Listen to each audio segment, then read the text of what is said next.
Bienvenidos a Tesla Labs. El día de hoy vamos a ver el tema de magnitudes físicas. ¿Qué son las magnitudes físicas? Es todo aquello que se puede medir, ¿correcto? Nada más. ¿Y cuál es su clasificación? Por su origen. Por su origen tenemos las magnitudes fundamentales y las magnitudes derivadas.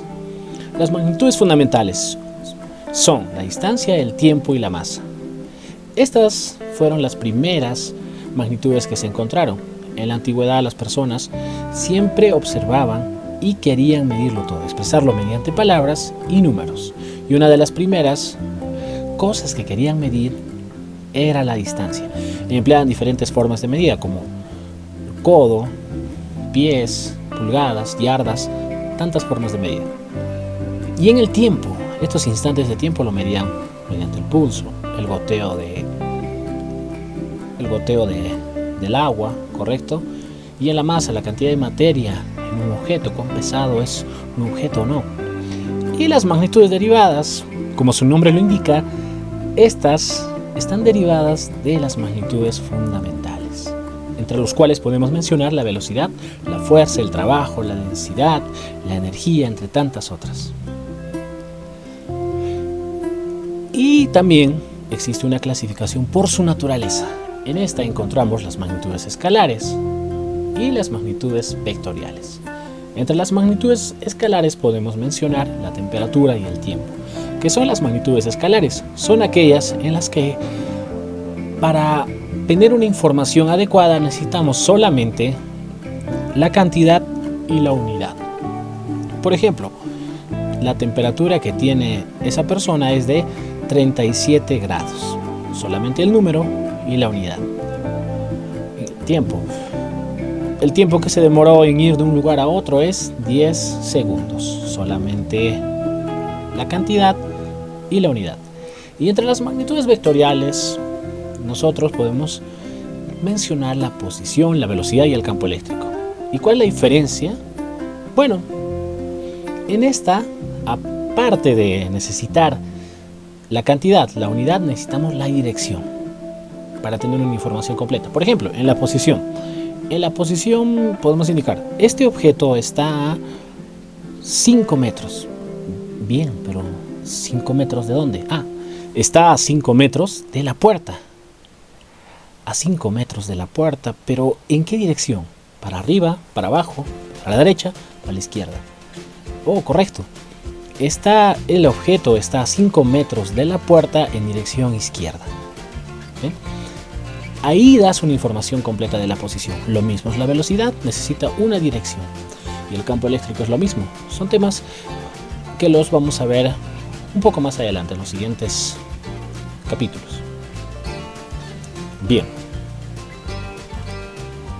El siguiente tema es el sistema de unidades. Como lo mencionamos hace un momento, el hombre siempre quería medirlo todo. Y entre ellas, lo primero que quería medir era la longitud. Para eso empleaba diferentes formas de medida, como podemos observar en la figura: el codo, un paso, un pie, una yarda, una pulgada, la longitud del dedo pulgar, una yarda, una brazada, un abrazo.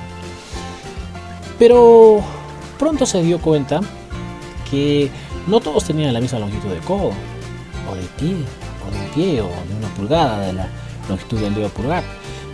Es entonces cuando en el año de 1960 se introdujo y se aprobó un sistema internacional de unidades, en el cual nosotros tenemos las unidades base, como podemos ver en la figura en el cuadro.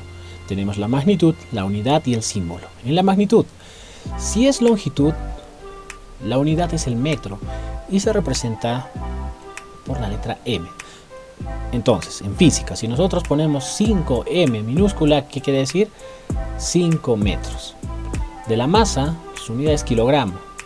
De su símbolo kg, del tiempo segundo, la intensidad de corriente, ampere. La temperatura está en Kelvin, lo vamos a ver más adelante en termodinámica, lo vamos a explicar con más detalle. La cantidad de sustancia en mol y la intensidad luminosa en candela. La intensidad luminosa, la cantidad de luz que existe en un lugar. A más candelas, mayor iluminado este lugar. ¿Correcto? y las unidades derivadas. Entre las unidades derivadas nosotros tenemos la fuerza, su unidad está en Newton, el símbolo es N, la superficie o el área, metro cuadrado, la velocidad metro por segundo, volumen metro cúbico y así. Trabajo en Joule, presión en Pascal, potencia en watts, frecuencia en hertz, capacidad eléctrica en faradios, para los que van a estudiar ingeniería electrónica, y su símbolo es la F, resistencia, ohm, y este es su símbolo. Si pongo yo 50 F minúscula, ¿qué quiero decir? 50 faradios, ¿correcto? Muy bien. Ahora vamos a ver el tema de notación exponencial. Esta notación exponencial primero tiene múltiplos y submúltiplos. ¿Cómo nace esta notación exponencial? Por ejemplo, si alguien puede mencionar la distancia de una ciudad A a otra ciudad B es de 45.000 metros. ¿Sí? Está correcto, está bien definido. Pero esta notación exponencial, estos múltiplos y submúltiplos, nace o sale con la finalidad de simplificar al momento de escribir, simplificar al momento de mencionarlo. Por ejemplo, en este caso, nosotros 45.000 metros. 45.000 metros no es casi como 45 kilómetros, ¿verdad? Claro que sí. Y acá tenemos los múltiplos y los submúltiplos. Los múltiplos: deca, hecto, kilo, mega, giga, tera, peta y hexa. ¿Se acuerdan de una expresión algo conocida? Gigabytes, ¿qué quiere decir? 10 a la 9 bytes, ¿verdad? ¿Un byte qué es? Un byte es el conjunto de 8 bits, y bits que es una unidad de información. La unidad de información que se usa en los sistemas digitales, ¿correcto? Entonces cuando decimos tengo 50 gigabytes, ¿cuántos tendré? Todo, 50 por 10 a la 9 bytes, ¿correcto? Lo mismo, mi velocidad de internet es de 100 mega, un millón de bytes, 50 megabytes por segundo. ¿Qué quiere decir? Que pasa 50 millones de bytes por segundo. ¿Eso es lo que quiere decir? Bien, esto son los múltiplos. Y los submúltiplos, tenemos aquí el prefijo es deci, centi, mili, micro, nano, pico, femto, ato. El símbolo está en D, de deci, de centi C, de mili M. ¿Cuál es una gran diferencia que tú puedes notar? Que los submúltiplos están en minúscula y los múltiplos están en mayúscula. Y este es el factor de multiplicación. ¿Se acuerda más o menos de centímetro? ¿Qué quiere decir? A 10 a la menos 2 metros, ¿verdad? Bien, esto lo vamos a ver en unos problemas más adelante para que se entienda con mayor claridad.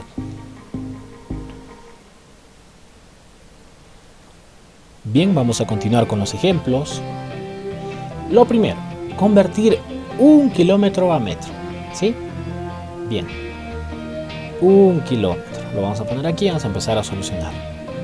Para esto siempre, y es obligatorio en la física o en cualquier área de la matemática, siempre es necesario que al principio, cuando estés empezando a aprender un tema, que tengas tu formulario al costado, hasta que te acostumbres y lo vas a hacer de una forma ya metódica, una forma normal.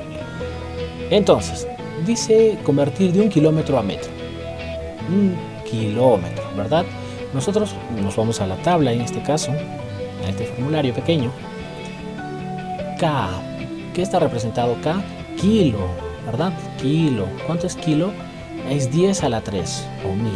Bueno, yo lo puedo expresar esto de esta forma. 1 por 10 a la 3 m, ¿verdad? El K lo estoy reemplazando por su valor aquí, 10 a la 3. ¿Hasta ahí está correcto? ¿Sí? Bien. ¿Y esto cuánto es? 1 por 10 a la 3, 1 por 1000. ¿1000 qué? 1000 metros. Siempre la unidad, al principio, para acostumbrarnos hay que ponerlo de otro color, para guiarnos, para no perdernos en qué unidades estamos trabajando. ¿Correcto? Bien. Esta es mi respuesta a esta pregunta. La segunda. ¿Cuántos segundos hay en 2 horas? Bien, esto ya es casi un problema casi de sentido común. Nos vamos aquí. 2 horas. Bien. Puedo escribirlo así. 2 horas es igual a 2 por 1 hora. ¿Verdad? No cambia nada. Pero 1 hora es 60 minutos. ¿Verdad? Hasta ahí todo bien. ¿Puedo hacer esto? 60 por 1 minuto es 60 minutos, ¿verdad? Correcto. Pero este minuto, ¿cuánto es? 60 segundos. ¿Puedo expresar esto de esta manera? 1 minuto es 60 segundos, ¿correcto? Sí. Entonces vamos a multiplicar 60 por 60, 3600. Por 2, 7200. ¿Sí? Y esa es mi respuesta. ¿Cuántos segundos hay en 2 horas? La respuesta es 7200.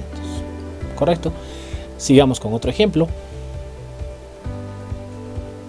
Ejemplo número 3. Convertir 1 metro a kilómetro. 1 metro a kilómetro. Bien. Hago el uso de mi tabla, de mi gráfica. Y en este escribo 1 metro. Primero voy a indicar el método que normalmente yo uso para convertir esto. 1 metro a 1 kilómetro. Bien. ¿Qué quiero? Quiero kilómetro que esté aquí, ¿verdad? ¿Sí? Correcto. Pero sé que este valor tengo que multiplicarlo con un factor, por un factor, para que tenga kilómetros. Tendría que ser así. 1 por A por kilómetros, ¿verdad? Tengo que multiplicar por un factor todo este valor para que me dé kilómetros. ¿Hasta ahí estamos bien? Correcto. Pero nosotros, ¿qué sabemos que es K? Acá es 10 a la 3. Bueno, vamos a reemplazarlo. 10 a la 3. Ahora, para que toda esta expresión sea correcta y sea igual a esta, ¿cuánto debería valer A? Sí, ¿verdad? A debería valer 10 a la menos 3. ¿Por qué? Bases iguales, los exponentes se suman. ¿Cómo quedaría así? 10 a la menos 3 por 10 a la 3 por m. Bases iguales, los exponentes se suman. 10 exponente menos 3 más 3, 0. 10 a la 0, 1. Y 1 por 1, 1, que quedaría 1 metro. Lo mismo de acá arriba. La expresión está correcta hasta ahora, hasta el momento. Ahora, ¿qué hacemos? Agrupamos términos. Este se viene aquí. 10 a la menos 3 es lo mismo que expresar 1 entre 10 a la 3. Y la otra parte quedaría 10 al cubo por m, por metro. Bien, agrupamos esto de aquí en un lado y esto de aquí en el otro. 1 entre 10 a la 3, ¿cuánto es? 0.01. Y 10 a la 3 por m, ¿cuánto es? Kilómetro. ¿Correcto? ¿Hasta ahí quedó bien? Bien. Con esto nosotros hemos hecho algunos pequeños ejemplos. El día de hoy hemos visto un poco acerca de múltiplos y submúltiplos, el sistema de unidades y magnitudes físicas. La siguiente clase vamos a resolver algunos problemas más. También indicar que en la descripción voy a dejar el formulario de múltiplos, submúltiplos, de magnitudes fundamentales y magnitudes derivadas. Y también un PDF donde van a estar unos ejercicios propuestos. En la siguiente clase vamos a desarrollar algunos problemas más, algunos ejercicios más. Y bueno, la que sigue de esa clase es una evaluación. Es necesario la evaluación, ¿por qué? Porque yo también voy a medir cómo estás adquiriendo los conocimientos. Sí, es necesario. Y con eso terminamos la clase el día de hoy. Para la siguiente vamos a resolver los ejercicios, algunos ejercicios de este tema de magnitudes físicas y múltiplos y submúltiplos. En la descripción, como ya lo mencioné hace un momento, voy a dejar el formulario y también algunos ejercicios propuestos. Tienes que desarrollarlos. ¿Por qué? No solamente vas a aprender viéndome a mí resolver. Vamos a hacer un paralelo. Si tú quieres aprender a nadar, ¿Qué debes hacer? ¿Cómo vas a aprender? ¿Solamente viéndolo al profesor bien nadar? No, también tienes que nadar, tienes que practicar. Esa es la forma en que aprendes. No solo mirando, resolver, practicando. Y en la descripción voy a dejar los archivos PDF para que tú practiques de la mejor manera. Porque aquí es donde vienes a aprender. No solo a observar, a aprender, ¿sí? Y bueno, esta fue la clase de hoy día. Y nos vemos en la siguiente clase. Esto es Tesla Labs.